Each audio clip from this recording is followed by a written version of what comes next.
ब्रेकनंतर बुलेटिनमध्ये आपल्या सगळ्यांचं पुन्हा एकदा स्वागत। कृषी मंत्री माणिकराव कोकाटे यांच्या राजकीय भवितव्याचा आज निर्णय होणार आहे। सरकारची फसवणूक करून सदनिका लाटल्याप्रकरणी कोकाटेंना 2 वर्षांची शिक्षा सुनावण्यात आली आहे। एखाद्या लोकप्रतिनिधीला 2 वर्ष किंवा त्यापेक्षा अधिक शिक्षा झाल्यास तो सभागृहामध्ये अपात्र ठरतो। अशी कारवाई होऊ नये यासाठी कोकाटेंकडून शिक्षेला स्थगिती मिळावी आणि शिक्षेच्या अंमलबजावणीला स्थगिती मिळावी असे 2 अर्ज जिल्हा सत्र न्यायालयामध्ये दाखल आहेत। शिक्षेच्या अंमलबजावणीला न्यायालयाने स्थगिती दिली असली तरी शिक्षा मात्र कायम आहे। त्यामुळे कोकाटे यांच्यावर कारवाईची टांगती तलवार आहे। आज त्यांच्या याचिकेवरती सुनावणी होणार आहे। कोकाटेंच्या शिक्षेला स्थगिती मिळणार की खालच्या कोर्टात शिक्षा कायम राहणार याकडे सगळ्यांचं लक्ष लागलंय।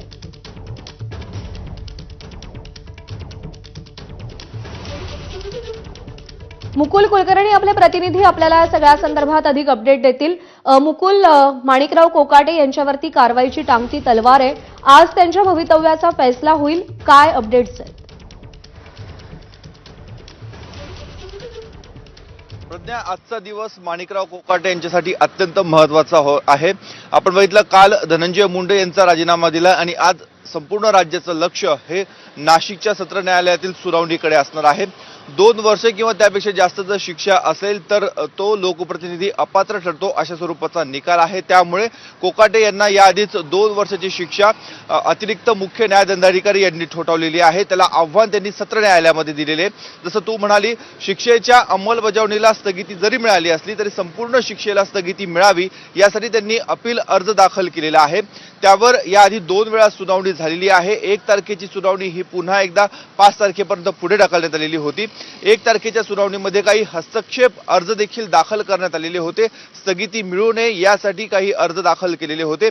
त्यांना न्यायालयाने उच्च न्यायालयामध्ये जाण्याचा मार्ग दाखवलेला होता। त्यामुळे उच्च न्यायालयामध्ये ज्यांनी अर्ज केलेले त्यावर काय सुनावणी होते हे देखील बघणं महत्त्वाचं आहे। त्याचबरोबर तिथे जर अर्ज आतापर्यंत सबमिट झालेला नसेल तर नाशिकचं सत्र न्यायालय आज निकाल देऊ शकते आणि हा जर निकाल कोकाटे यांच्या जर बाजूने असला तर त्यांच्यावरची कारवाईची टांगती तलवार ही टळू शकते। मात्र जर कोकाटे यांच्या विरोधात जर निकाल गेला तर मात्र त्यांच्यावर कारवाई होऊ शकते। त्याचबरोबर त्यांना उच्च न्यायालयामध्ये जाण्याचा देखील मार्ग हा असू शकतो। परंतु संपूर्ण लक्ष आजच्या सुनावणीकडे असणार आहे। निश्चित, आणि आज सगळ्या संदर्भातले अपडेट मुकुल तुमच्याकडून जाणून घेत राहू। तुर्तास धन्यवाद दिलेल्या माहितीसाठी। धनंजय